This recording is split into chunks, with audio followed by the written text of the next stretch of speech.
16 की उम्र में आपके शरीर में जो ऊर्जा थी वो 30 की उम्र में नहीं होगी।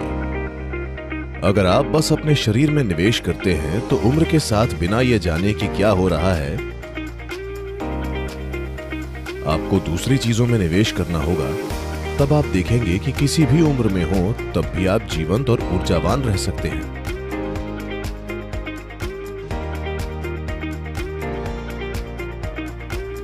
क्या आपको कभी अपने पड़ोस की लड़की से प्यार हुआ था? No. ठीक है। मान लो आप 16 साल के हैं और अगले घर में बहुत सुंदर लड़की है। क्या आपको उस पर फोकस करने की जरूरत है?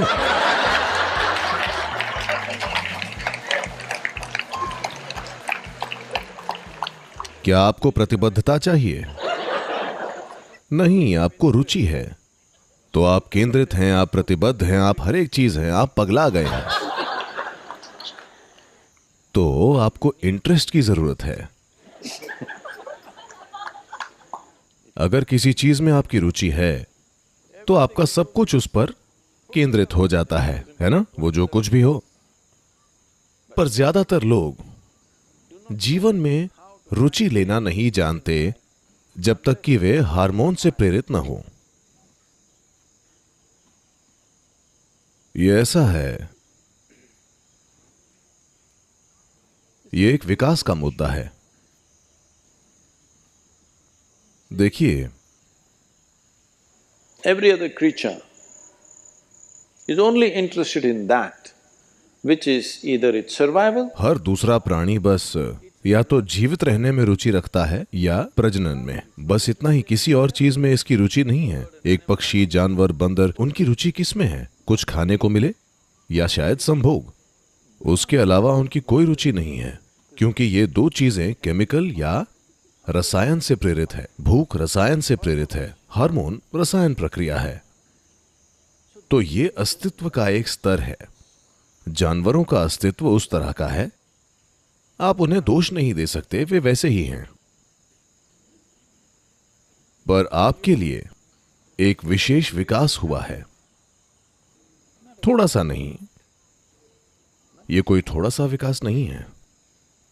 हालांकि आज वैज्ञानिक कह रहे हैं between you and a chimpanzee, the DNA difference is only 1.23%. But 1.23% of what? कि आपके और चिंपैंजी के बीच 1.23% डीएनए का ही अंतर है। पर किस चीज का 1.23%? वे ये कह रहे हैं कि अमीबा से चिंपैंजी तक अगर 98.77% है तो आप 1.23% ज्यादा हैं। यह छोटी बात नहीं है। मुझे नहीं पता कि वे इस 1.23% की गणना कैसे करते हैं, पर जब आप कुछ लोगों को देखते हैं तो यह बिल्कुल वास्तविक लगता है।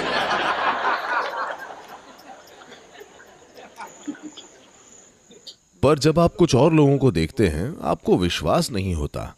आपको विश्वास नहीं होता कि मनुष्य कभी बंदर थे। हाँ, इसके बारे में बहुत बहस है कि ये इतना नहीं हो सकता। दोनों तरह से ये सही लगता है। जो भी हो, वैसे ये छोटा अंतर लगता है, पर ये एक बहुत बड़ा अंतर है। तो अगर आप अपने अंदर इस 1.23% को काम करने देते हैं तो आप देखेंगे कि आप जो चाहते हैं या नहीं चाहते हैं उसकी तरफ प्रेरित होने की वजह कोई केमिकल नहीं होगा। क्यों हर आध्यात्मिक प्रक्रिया में दुनिया में कहीं भी हो, एक चीज जो आम दिखती है, इसलिए नहीं कि हम खाने के खिलाफ हैं। कभी कभार भोजन से दूरी सिर्फ इसीलिए कि हम नहीं चाहते कि केमिकल हमारे ऊपर शासन करें। ब्रह्मचर्य हो या खाने से दूर रहना इसीलिए नहीं कि हम किसी चीज को नकारना चाहते हैं। हम बस उस श्रेणी में नहीं होना चाहते कि हम एक जानवर जैसे हो जाएं, कि हमारी हर चाह रसायन प्रेरित हो। We want what we want consciously. without the influence of our chemistry. हम जो चाहते हैं उसे जागरूकता से चाहें, न कि हमारे अंदर के रसायनों के प्रभाव से। इसीलिए महीने में कुछ खास दिनों में नहीं खाना, इसी के लिए और भी कई अभ्यास। मूल रूप से हम जानवरों की श्रेणी में नहीं आना चाहते, इसलिए नहीं कि जानवरों में कुछ बुरा है, ये बस एक पूरी तरह विवशता की और चक्रीय प्रक्रिया है। अब हम मुक्ति की बात कर रहे हैं। अगर आप एक चक्रीय प्रक्रिया में हैं, यानी गोल गोल चक्कर में घूम रहे हैं, तो किसी मुक्ति का कोई सवाल ही नहीं है, है ना? चक्कर एक जाल है, आया ना? क्या चक्कर एक जाल नहीं है?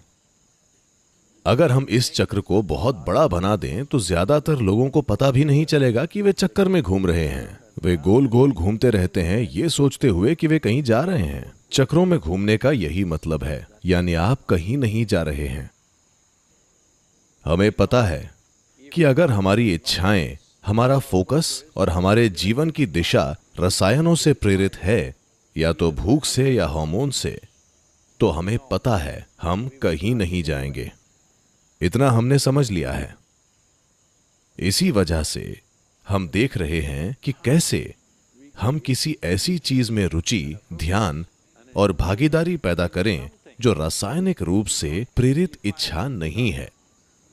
अगर आप लोगों की भागीदारी इस तरफ लाना चाहते हैं या खुद ऐसा करना चाहते हैं, तो आपको अपने भीतर कुछ ऊर्जा की जरूरत होगी। अगर पर्याप्त ऊर्जा नहीं है तो आप इसे नहीं कर सकते, क्योंकि फोकस के लिए ऊर्जा चाहिए। अगर आप किसी चीज पर ध्यान केंद्रित करना चाहते हैं तो आपको एकाग्रता शिविर वाले दिमाग की जरूरत नहीं है, आपको ऊर्जा की जरूरत है।